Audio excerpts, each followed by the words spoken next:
Hello lovelies, so we're back with our A to Z of essential oils and we have made it onto L is for lime. So you guys might already know I totally love all the citrus oils because they're happy oils. I find it challenging in the darker months of the year, and so I diffuse a lot of citrus oils because they're invigorating and they're uplifting. So it is cold pressed, just like we discussed with the lemon essential oil. So our citruses, it comes from the rind of the fruit, and so it's cold pressed. So it's actually an essence, but we use it just like an essential oil, so we call it our essential oil. So what things is it good for? It's good for sore throat. You can gargle with a drop and mix that in with water. It's good for congestion in the body. So we've talked before about how lemon and lemongrass and some of the other ones are very detoxifying. So it can help with congestion that we have in our organs. So you can rub it over the area of concern or take it in a capsule. It can help with urinary and digestive issues. So if you think about when we, maybe we cook with it or we're using the oils internally, they're going through our entire digestive system and they're just helping support any issues that we might have.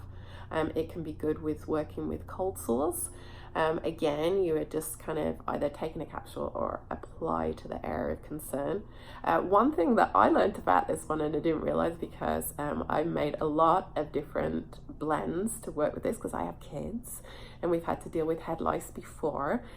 Traditionally, people would just use tea tree, and the thing with that is when we just use tea tree, it's kind of like just using the over-the-counter remedies that no longer work. The head lice are becoming like superbugs. So we want to confuse them, because when we use more than one oil and we bring 2 oils together or 3 oils together, 4 oils together, it actually changes their natural chemical composition. So it becomes a whole different thing, which can be very confusing for those naughty little head lice. So if you add lime to your tea tree, and I'm going to read it here because I want to make sure I get it right for you guys. 20 drops with 15 drops of tea tree in a bottle of shampoo and then apply. There's lots of other recipes which I'll talk about at some point. I like to use geranium in mine as well. It can be good for pain and inflammation. And so again, we can just massage over the area of discomfort here. Let's look at the emotional use of this oil. It is the zest for life, and that's what you kind of think about when you look at these citrusy fruits. They kind of make us feel light and bubbly. So it brings the soul with the zest for life. It takes stuff that you've had in your life that is kind of weighing you down, holding you down, and it starts to kind of cut through that discouragement or grief. It starts to elevate us above the kind of the mire and the stuff that we get bogged down with. It instills courage and cheer into the heart, and it reminds us to be grateful for life. So it really is kind of like a heart cleanser. It allows us to just shift through whatever we are dealing with.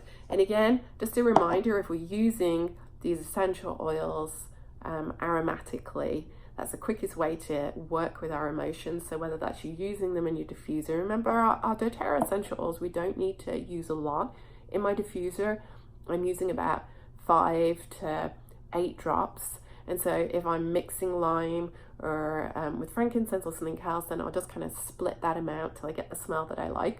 Or you can place it in the palm of your hand, rub it together, and take 3 or 4 nice deep breaths, and you're going to find immediately that you are kind of lifted up. So I like to take citrus oils around with me because if I need a quick pick-me-up, they are both invigorating and they help us focus and they bring calm and joy into our lives.